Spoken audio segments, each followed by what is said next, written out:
Bismillahirrahmanirrahim. Welcome back to the part 3 of lecture number 21. That is chapter number 13, exports and imports. अच्छा, इसी के आगे हम continuation कर रहे थे। इस लेक्चर से पहले जब मैंने कंक्लूड किया था तो हमने डिस्कस किया था लेटर ऑफ क्रेडिट की टर्मिनोलॉजीज एंड टेक्निकलिटीज़ को। अब आ रही है कि डिफरेंट टर्म्स हैं जो इस्तेमाल हुई हैं इंटरनेशनल ट्रांजैक्शन में। तो एक उसके अंदर है बैंक ड्राफ्ट ऑफ कह लें या ड्राफ्ट कह लें, तो ये क्या है और ये कैसे मैकेनिज्म करता है। जो मोस्टली इंटरनेशनल ट्रांजैक्शंस हैं उनके अंदर एक बैंक ड्राफ्ट इन्वॉल्व होता है और जिसको आप बिल ऑफ एक्सचेंज भी कह सकते हैं। ये इस सूरत में होता है कि जब आप एक्सपोर्ट कर रहे हो, this is kind of an instruction and importers agents to pay a specified amount of money at a specific time. अब दो टाइप्स आ जाएंगी इंटरनेशनल ट्रांजैक्शन के हवाले से, एक आपके पास है साइड ड्राफ्ट और दूसरा है टाइम ड्राफ्ट। जो साइड ड्राफ्ट होगा वो the moment it will be presented it will be translated into cash, whereas जो time bound draft होगा वो time bound normally 30 days 60 90 and maximum 120 days के बाद translate होता है into hard cash। Bill of landing क्या है जी? ये किस्म का डॉक्यूमेंट है जो एक्सपोर्टर जो है आगे हैंड ओवर करता है अपने डिस्ट्रीब्यूशन मैकेनिज्म को, जो ट्रांसपोर्ट मैरीटाइम मर्चेंडाइज वाले हैं उनको दे रहा होता है। It is regarding to the shipment जो एक्सपोर्टर ने भेजी हुई होती है। ये बिल ऑफ लैंडिंग तीन पर्पस से सर्व करता है। ये एज ए रिसीट काम कर रहा होता है, जिसके अंदर conditions are pre layered and pre defined के क्वांटिटी क्या है, डिलीवरी टाइम क्या है, लोकेशन क्या है, मैकेनिज्म्स क्या होंगे, टर्म्स एंड कंडीशन, ये सारे का सारा उसके अंदर बिल ऑफ लैंडिंग में बड़ा कैटेगोरिकली एक्सप्लेन कर दिया गया होता है। Then we have it works as a contract between exporter and maritime agency जो exporter की finished products को export कर रही होती है। एंड फिर जो है तीसरा जो है it bill of landing works as a document of title. Entitlement का ये एक मैकेनिज्म है जिसके अंदर नॉर्मली एक्सपोर्टर जो है वो अपनी ओनरशिप सरेंडर कर रहा होता है to the merchandising maritime firms जो आप एक्सपोर्टर की फिनिश प्रोडक्ट्स को इंपोर्टर तक लेके जा रहे होते हैं। तो एक डॉक्यूमेंट ऑफ टाइटलमेंट है जिसके अंदर एक्सक्यूज में हर चीज़ बड़ा कैटेगोरिकली एक्सप्लेन कर दी जाती है। अब आ जाइए कि अगर आपको अपने बिजनेस के लिए फाइनेंशियल असिस्टेंस चाहिए एक्सपोर्ट्स को इन्हांस करने के लिए, तो विद इन अमेरिकन मार्केट आपके अंदर दो ऑप्शंस हैं। एक है कि आप फाइनेंशियल एड ले सकते हैं from export and import bank, और दूसरा एक है कि आप अपने कंसाइनमेंट की इंश्योरेंस करा सकते हैं from insurance with reference to risk, एक पॉलिटिकल और दूसरा फाइनेंशियल कमर्शियल रिस्क जो है उसके अगेंस्ट अपनी कंसाइनमेंट को आप प्रोटेक्ट करा सकते हैं। या how you can get it, let's see. तो पहला जो फाइनेंशियल एड आप एक्सपोर्ट एंड इम्पोर्ट बैंक या एक्समो बैंक जिसको आप कहते हैं, इंडिपेंडेंट एजेंसी ऑफ गवर्नमेंट है। हमारे यहाँ पे पैरेलल पाकिस्तान में export promotion bureau of Pakistan है जो किसी हद तक आपको फाइनेंशियल एस्पेक्ट्स में हेल्प आउट कर सकता है। इसका मकसद क्या है जी? To provide financial aid that will facilitate आपकी exports import activities and exchange of commodity between Pakistani and other countries networks।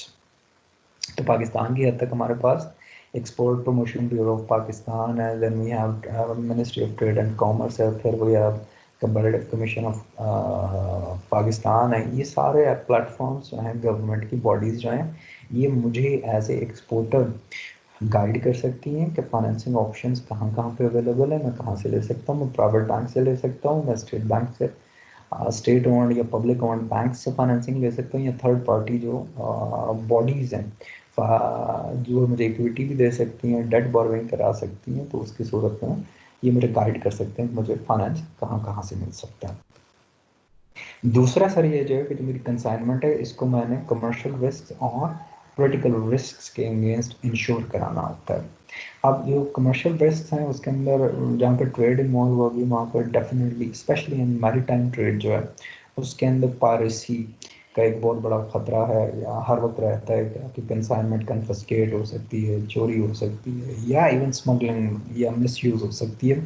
तो उसके अगेंस्ट आप कमर्शियल रिस्क को अवॉइड करने के लिए आप अपनी कंसाइनमेंट के अगेंस्ट जो है वैल्यू को इंश्योर कर सकते हैं। दूसरा जो है आप पॉलिटिकल रिस्क जो है कि लेट्स से कि आप ऐसे मुल्क में अपनी कंसाइनमेंट पहुंचाना जा रहे हैं जहाँ पे पॉलिटिकल इन्वायरमेंट या bilateral relationship between the two countries are not stable और एट हाइटेंड पॉइंट्स पे हैं, तो उस सूरत में आप फिर इन दो रिस्क को कवर करने के लिए अपने कंसाइनमेंट को इंश्योर कराते हैं। अच्छा, अब आ जाइए काउंटर ट्रेड क्या है सर। काउंटर ट्रेड है जब आप करेंसी के थ्रू ट्रेड नहीं करना चाहते, जब एक importer and exporter are not willing to exchange conduct transaction through cash, तो उस सूरत में हमारे पास काउंटर ट्रेड के तीन वजूहात आ सकती हैं। कब हम करेंगे? जब ट्रांजैक्शन को कंडक्ट करना मुश्किल हो, जब बहुत ज़्यादा कॉस्ट इनकर आ रही हो, या वर्स्ट केस सिनेरियो कि पॉसिबल ही ना हो कि आप कैश के थ्रू ट्रांजैक्शंस को कंक्लूड कर सके, तो फिर सर हम उस सूरत में काउंटर ट्रेड की तरफ जाएंगे। ये counter trade in general terms just like a barter system है जहाँ पे एक्सचेंज ऑफ कमोडिटीज हो जाता है instead of cash, barter trade system आ जाता है। अब इसके अंदर भी एक प्रॉब्लम ये है कि वी हैव टू अंडरस्टैंड कि unless until concerned parties agree नहीं करती quantity and value of the counter trade commodities, उस वक्त तक हम उसको कंटिन्यू नहीं कर सकेंगे। There are 5 types of counter trade, जिनमें कुछ ऐसे मैं आपके साथ बताऊंगा। अभी उसे बहुत हिस्टोरिकली एविडेंस दे रहा कि communist east European countries and communist USSR जो था सोवियत यूनियन 1960s में दे कंडक्टेड बार्टर ट्रेड। उसकी वजह ये बनी थी कि दोनों की करेंसीज कन्वर्टेबल नहीं थी ड्यूरिंग 1960s, तो इस वजह से फिर वो बार्टर ट्रेड की तरफ चले गए थे। फिर एक जो दूसरे बार्टर ट्रेड की एग्जाम्पल है दैट इज फ्रॉम 1980s। इसके अंदर जो Asian currency sorry many developing nations that lack the foreign exchange reserve are required to purchase, कि मिनिमम जो आपको फॉरेन रिजर्व चाहिए ट्रांजैक्शन कंडक्ट करने के लिए, जब आपके पास वो भी नहीं था, अब 1990s में वो भी आपके एक काउंटर ट्रेड की एक एग्जांपल आई। फिर 1997 में एक फाइनेंशियल एशियन करेंसी का क्राइसिस आया था, तो एज ए रिजल्ट जो एशियन कंट्रीज थे उन्होंने काउंटर ट्रेड को प्रेफर किया था सिंस कैश वाज शॉर्ट। अब आ जाइए 5 टाइप्स हैं काउंटर ट्रेड की। एक हमारे पास बार्टर है, फिर काउंटर परचेज है, फिर स्विच ट्रेडिंग है एंड ऑफसेट है, एंड लास्ट वन जो है कंपनसेशन और बाय बैक है। Let's see one by one क्या है। बार्टर, इसके अंदर कैश कहीं पे भी इन्वॉल्व नहीं होगा, ठीक है, और ये वन टाइम एग्रीमेंट होता है और most restrictive counter trade arrangement है बार्टर के अंदर, और ये वन टाइम होगा। इस वजह से हो सकता है कि जो काउंटर जिसके साथ आप ट्रेड कर रहे हैं वो क्रेडिट वर्दी नहीं है या ट्रस्ट वर्दी नहीं है, तो आप उसको बाउंड कर रहे हो कि इंस्टेड ऑफ कैश आप हम कमोडिटीज़ में डील करेंगे या ट्रांजैक्शन करेंगे। सर जो दूसरी फॉर्म है काउंटर ट्रेड की that is counter purchase. A reciprocal buying agreement occurs when a firm agrees to purchase a certain amount of materials back from a country to which a sales is made. Understood? फिर हमारे पास switching trade है when a specialized third party trading house buys a firm's counter purchase credit and sell them to another firm। अब इसके अंदर जो importer and exporter है इनके लिए अगर आप एक स्पेशलाइज थर्ड पार्टी रख देते हैं जो आपके बिहाफ पे आपकी जो ट्रेडेड कमोडिटी है उसको परचेज करके एक दूसरे फर्म को बेच देते हैं, तो that will be known as switching trade. Offset क्या है सर? ये काउंटर परचेज की तरह ही है, सिर्फ इसमें एक फर्क ये आ जाता है कि one party agrees to purchase goods and services with a specified percentage of proceed from the original sale. तो जो आपकी एक लेट्स से 100,000 यूनिट्स की आपने सेल्स की है, तो उसके अंदर से एक परसेंटेज जो होगा वो एक ये परचेज कर लेगा। अब डिफरेंस क्या आ जाता है? The difference is that this party can fulfill the obligation with any firm in the country to which the sale is being made।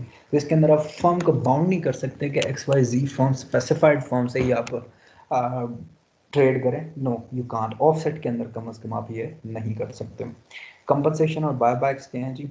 Occurs when a firm builds a plant in a country, हमारे यहाँ पे अगर electricity का एक plant लगना, I mean कोई एक firm है जो इन्वेस्ट कर रही है इंडिपेंडेंट पावर प्रोड्यूसिंग यूनिट के तौर पे, तो वो जो अपना प्लांट लगा रही है, जो टेक्नोलॉजी दे रही है, इक्विपमेंट दे रही है, फिर जो लोगों को जो ट्रेन कर रही है how to operate that plant, तो इंस्टेड ऑफ कैश वो फर्म एग्री कर जाती है तो take a certain percentage of plant's output, तो वो जो प्रॉफिट प्लांट एयर करेगा उसमें से वो एक सर्टेन प्रॉफिट परसेंटेज ले, तो उसको एज ए कंपनसेशन और पे बैक्स आप बाय बैक्स कह सकते हैं।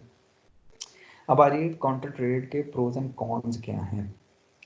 सर सबसे बड़ा जो काउंटर ट्रेड का, this is not ideal mechanism कि जिसको फर्म्स प्रेफर करती हैं काउंटर ट्रेड को, बट बड़े लिमिटेड एंड कंजर्वेटिव कंडीशंस के अंदर इसको अप्रोच किया जाता है। Counter trade is a way for firms to finance on export deals when other means are not viable.